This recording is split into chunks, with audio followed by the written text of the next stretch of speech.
Welcome to Lecture 4 of our series of teachings on how to raise your adolescents. These teachings are based on Courageous Parenting, which is actually the title of the overall series. And in this session, we'll be looking at how to influence your teenager for good and for God.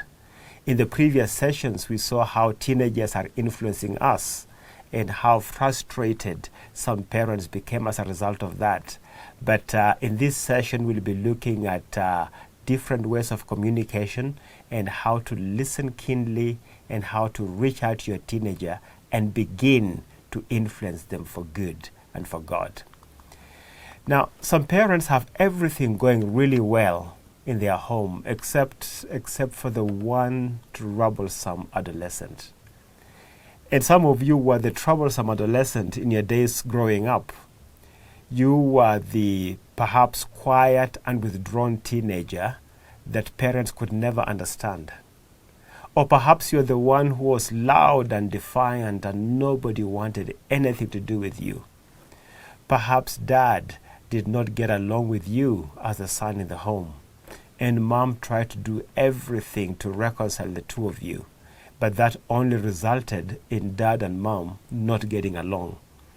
And dad was hoping that you'd leave home soon and kept reminding you, you know you are 17, you'll be leaving home in a year. And mom and dad were just not getting along. You felt under a lot of pressure because you felt like you had an ultimatum to leave home. And age 18 did come, and you did leave home. You went to college, now you are in your 40s, and to be honest, you've never gone back home. Oh yes, you have, to say hello, to pay a visit, but really, home doesn't feel like home anymore to you. And the tension that existed between you and your parents continues to exist. Does that describe some of you? Well, there's a wonderful story in the Gospel of Luke in chapter 11. Popularly known as the story of the prodigal son. But as we get into that story, I'd like you to pay attention to the audience that Christ is speaking to, because Christ is the master storyteller, and the stories are crafted to suit the audience he's speaking to. Listen carefully as I read for you from Luke chapter 15, verse 1 and 2. Luke 15, verse 1 and 2. It says, "Now the tax collectors and sinners were all gathered around Jesus. But the Pharisees and teachers of the law muttered, 'This man welcomes and eats with sinners.'" So right there in the first two verses, you have your audience. The tax collectors, the sinners, the Pharisees, and the teachers of the law.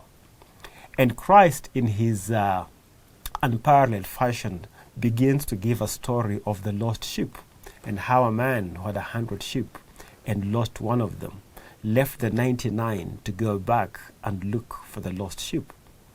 And I'm sure the audience was listening carefully to find out what's the point he's trying to make.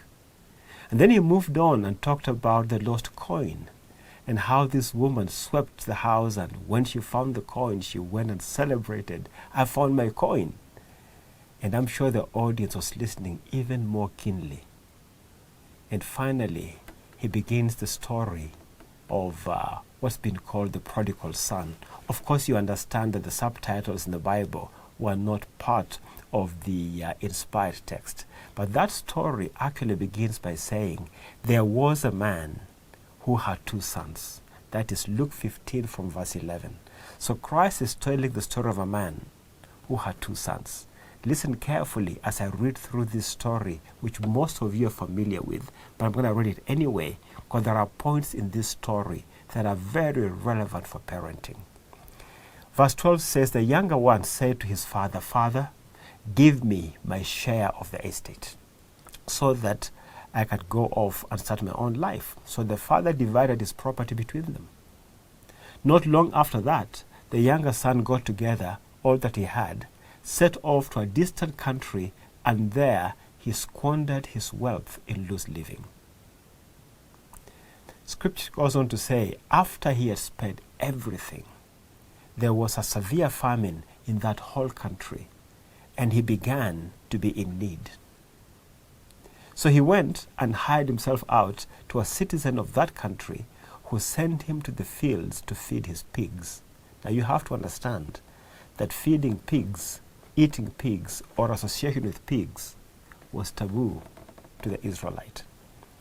Scripture says he longed to fill his stomach with the pods that the pigs were eating, but no one gave him anything. Can you picture that? Can you picture what's going on in the mind of his audience? Everybody's listening to it and wondering, what's he coming to? Verse 17 says, when he came to his senses, he said, this is the man talking to himself, he said, how many of my father's hired servants have food to spare, and here I am starving to death? And then he said, I will set out. I'll go back to my father's house, and I will say to him, Father, I've sinned against heaven and against you. I'm no longer worthy to be called your son. Please make me like one of the hired men. This decision the young man made on his own. He spoke to himself. Some of you remember when you read the Psalms, David would speak to himself, why are you troubled within me, O my soul? So this man, having spoken to himself, having made a decision, having come to his senses, verse 20 says, he got up and went to his father. But while he was still a long way off, his father saw him and was filled with compassion for him. He ran to his son, threw his arms around him, and kissed him. The son said to him, Father, I've sinned against heaven and against you. I'm no longer worthy to be called your son. The father did not allow him to continue his speech. Verse 22 says, the father quickly said to his servant, quick, bring the best robe and put it on him. Put a ring on his finger and sandals on his feet. Bring the fattened calf and kill it. Let's have a feast and celebrate. For this son of mine was dead and is alive again. He was lost and is found. So they began to celebrate. Now pause for a moment and think about what the audience is thinking. The wasteful, rebellious son is back and he's been received. Do you remember in a previous lecture what happened to wasteful and rebellious children? They were stoned. This one has been received. I'm sure the Pharisees are shifting in their seats, and the tax collectors and sinners are thinking, oh my goodness, there is hope for us.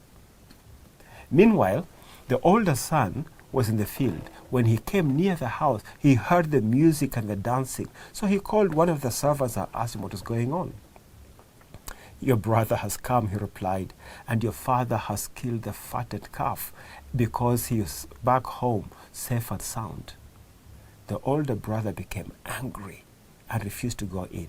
So his father went out and pleaded with him.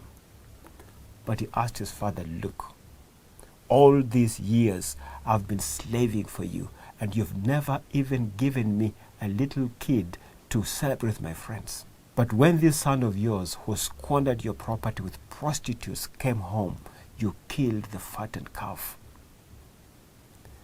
My son, the father said, you are always with me, and everything I have is yours. But we had to celebrate, and we had to be glad, because this brother of yours was dead and is alive again. He was lost and is found. And the story abruptly ends without ever knowing if the bigger brother went in to celebrate. Now in that story, who does the bigger brother represent from the audience? I would say the Pharisees. Who is the hero of this story? I would say the father. I want you to remember a little phrase in that passage. The young man, it says, when he came to his senses. I want to suggest to you that this young man was well raised. That is why he could come to his senses.